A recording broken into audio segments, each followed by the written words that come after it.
Hello people. तर मी आज तुमच्यासाठी आणलेलं आहे डिलिशियस लाईटवेट चिवडीची रेसिपी. तर सुरू करूयात. यासाठी आपल्याला सगळ्यात आधी कढईत तेल घेऊन शेंगदाणे छानपैकी तळून घ्यायचे आहेत आणि त्यांना प्लेटमध्ये काढून मीठ टाकून बाजूला ठेवून द्यायचं आहे. आणि त्याच तेलात आपण कढीपत्ताही छान असं तळून घ्यायचं आहे आणि ताटलीत काढून घ्यायचं आहे. आणि त्या कढीपत्ता आणि शेंगदाण्याला चिवड्याच्या वरती टाकून द्यायचं आहे. तुम्ही डायरेक्ट ही शेंगदाणे आणि कढीपत्ता मुरमुऱ्यांवर तळून टाकू शकता. त्यानंतर आपल्याला थोडे मक्याचे पोहे तळून घ्यायचे आहेत.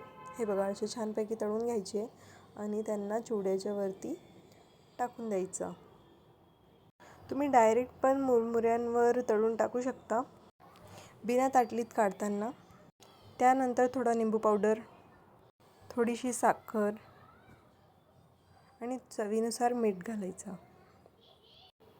आणि चिवड्याला छानपैकी असा मिक्स करायचा. आणि उरलेल्या तेलात हळद आणि तिखट टाकून चिवड्यावरती टाकून द्यायचं आहे. आणि चिवड्याला असं छानपैकी मिक्स करायचा. त्याच्यावरती त्यावर नमकीन पापडी वगैरे टाकून द्यायचा अजून. आणि परत मिक्स करायचा.